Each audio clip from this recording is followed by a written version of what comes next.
Bom, estamos de volta com as notícias da pecuária para falar sobre o mercado, fechamento desta quinta-feira, expectativas com relação ao preço da arroba do boi gordo em pleno período de safra. Nós vamos primeiro às cotações lá na B3 acompanhar o mercado que seguiu mais um dia pressionado em todas as posições. Aí está, abriu R$ 281,05 mais 5 centavos, queda de 0,34%. O maio foi a R$ 273,95, queda de 0,74%. Junho a R$ 274,45, caiu 0,81%. Julho, R$ 279,90, queda de 1,04%. A apuração feita pela Scott Consultoria, mercado físico, 8 praças, começando pela referência de São Paulo, R$ 269,00 por arroba à vista, R$ 271 no aprazo, já descontado. Belo Horizonte, R$ 249 à vista, R$ 251 no aprazo. Goiânia, R$ 252,00 por arroba à vista, R$ 254 no aprazo. Dourados, R$ 271,00 por arroba à vista, R$ 273 no aprazo. Próxima tela, começando pelo Rio Grande do Sul, oeste, região oeste a 9,25 quilo, 9,35 no aprazo. Na Bahia, ao sul da Bahia, o Bahia ao sul, R$ 244,50 por arroba à vista, R$ 246,50 no aprazo. Norte do MT, R$ 246,50 à vista, R$ 248 no aprazo. Noroeste do Paraná, média à vista R$ 279 e a prazo R$ 280,50. Nós vamos até Bebedouro conversar com o analista de mercado, Iberville Neto, que já está conosco. Iberville, o que está acontecendo nesse mercado? Alguma mudança prevista, pelo menos para o lado positivo? Será que os preços vão ter algum tipo de reação ou ainda não vai acontecer isso? Boa tarde mais uma vez. Boa tarde, Braga. Boa tarde a todos.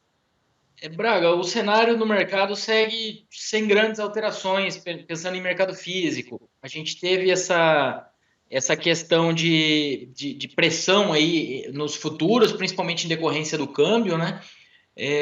Mas no mercado físico a gente segue com os frigoríficos conseguindo comprar, mas também não, testando valores menores, alguma acomodação de preço, algum recuo, mas o mercado não tá despencando, não. Ele tá cedendo, principalmente quando a gente considera São Paulo, mas cedendo de maneira relativamente compassada, eu diria. Claro, para os patamares atuais. A gente tem que lembrar que R$ 3,5 em 300 é uma coisa e R$ 3,5 quando a gente tinha uma arroba de 70, R$ 80 é outra, né? Só com essa ponderação, que R$ 5 hoje não é uma queda tão forte como a gente já... em outros níveis de arroba que a gente tinha no passado. Bom, dá para considerar que o mercado está lento, de alguma forma isso tem mostrado a movimentação um pouquinho mais compassada, como você mesmo disse, diante de um alongamento das escalas, é essa a situação? Isso, Braga. Quando a gente pega São Paulo como referência, alguns frigoríficos até estão fora das compras, né? Então eles conseguiram comprar um pouco melhor, alongaram um pouco as escalas, e a gente tem observado aí esses testes, esse recuo, né, dos preços atualmente. Algumas outras praças, o mercado está um pouco mais firme, então a gente tem esse cenário um pouco, vamos dizer, variado, mas, em resumo, o mercado está sentindo uma pressão da oferta de final de safra, sim. E agora o que se soma a isso é essa segunda quinzena de abril que está chegando e aí acaba dificultando o escoamento no mercado atacadista, né? Então, em algumas referências, hoje a gente teve já um ajuste negativo para os traseiros, pensando em atacado com osso. Bom, nós tivemos aí recentemente o relatório do USDA, Departamento de Agricultura lá dos Estados Unidos, o USDA, mostrando a evolução das exportações com relação a soja, milho, grãos, mas também teve uma previsão, uma projeção para a exportação de carnes aqui no Brasil. Como é que ficou esse relatório, Iberville? Isso, Braga. Esse relatório ele sai, o último que tinha saído tinha sido em janeiro, ele tinha revisado os números do anterior, que era em outubro, e agora em abril ele saiu mais um. Então, o que a gente teve de destaques aí que a gente pode falar? Para o Brasil, o Departamento de Agricultura dos Estados Unidos aumentou a exportação de carne bovina ainda, aumentou 0,4% frente ao relatório anterior. Tá? Então, ele projeta uma alta de 3,9% na comparação com o ano passado, e em relação ao relatório de janeiro, ele ainda colocou mais 0,4% no projetado para esse ano. A gente está falando aí de uma projeção de 3,01 milhões de toneladas equivalente carcaça. Tá? Então, só para explicar, aqui nos números do USDA, ele considera carne industrializada, salgada. Então, quando a gente compara com aqueles 2 milhões, aqueles 2 milhões de toneladas de carne in natura, o motivo da diferença é isso. Tá? E aqui também é ajustado para equivalente carcaça.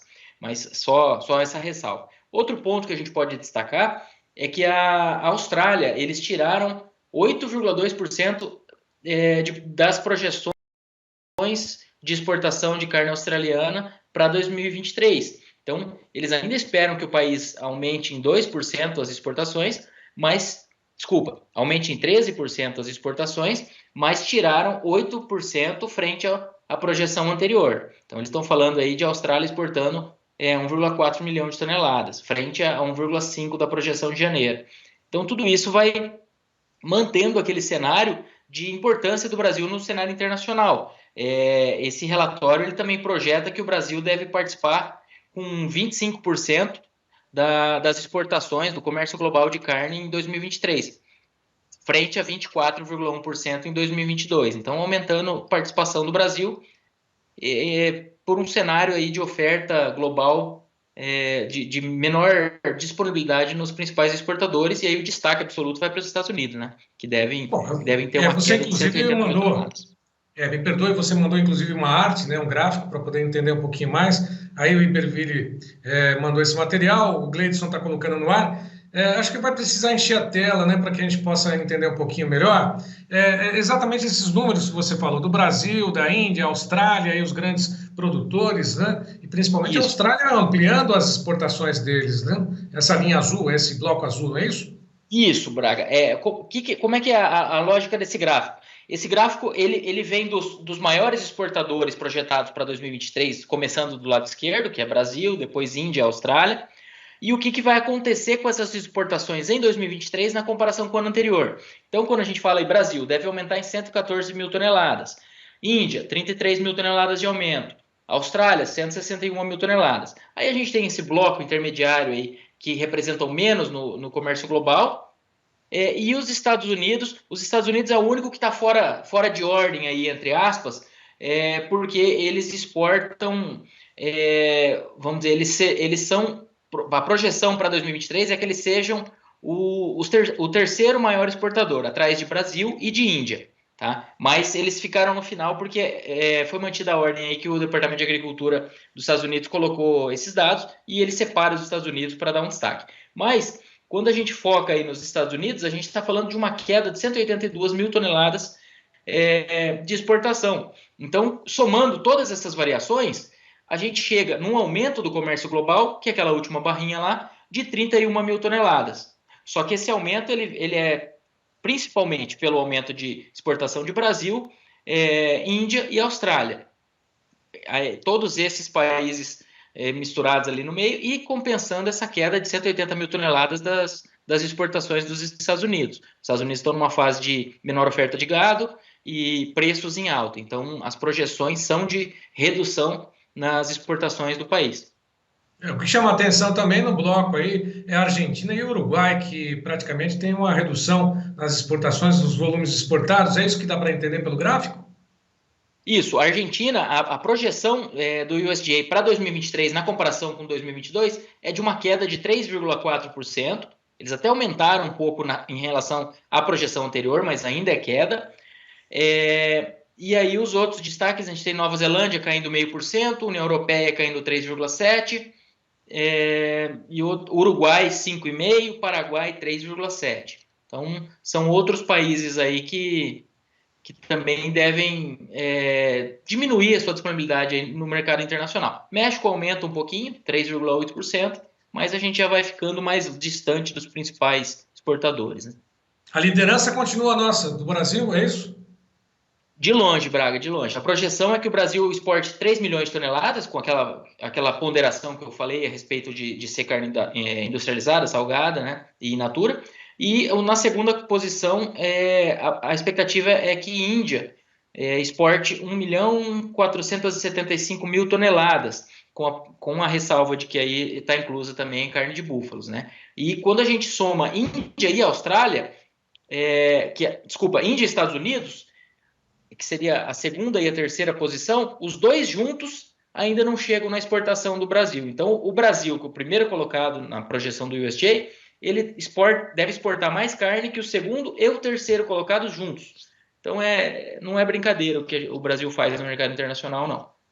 Tá certo. Carne de qualidade, não é só os preços que, às vezes, na produção não remuneram, né? A conta, às vezes, não fecha para o produtor em muitas ocasiões, né? É isso que a gente tem acompanhado. Lógico, sempre a questão toda é de colocar tudo na ponta do lápis. Nós temos tecnologia, nós temos genética, nós temos qualidade. O produtor faz a conta, faz a lição de casa, os resultados aí estão. É lógico que ninguém jogar areia já é um grande negócio, né? Sem dúvida nenhuma, já é bastante para que a situação continue, pelo menos nessa situação, né? Pelo menos agora, os volumes exportados, é lógico, a queda dos preços agora é uma questão sazonal, o próprio Iberville comenta isso, mas que não joguem areia nesse caminhãozinho ou derrubem a areia do caminhãozinho nos olhos do pecuarista. É isso aí. Iberville, mais uma vez, obrigado pela tua participação. Até uma próxima. Obrigado, Braga. Um abraço a todos e até a próxima. Até a próxima. Bom, continue conosco, lembrando mais uma vez que esse boletim de pecuária e outros você encontra nos canais oficiais do Tempo e Dinheiro.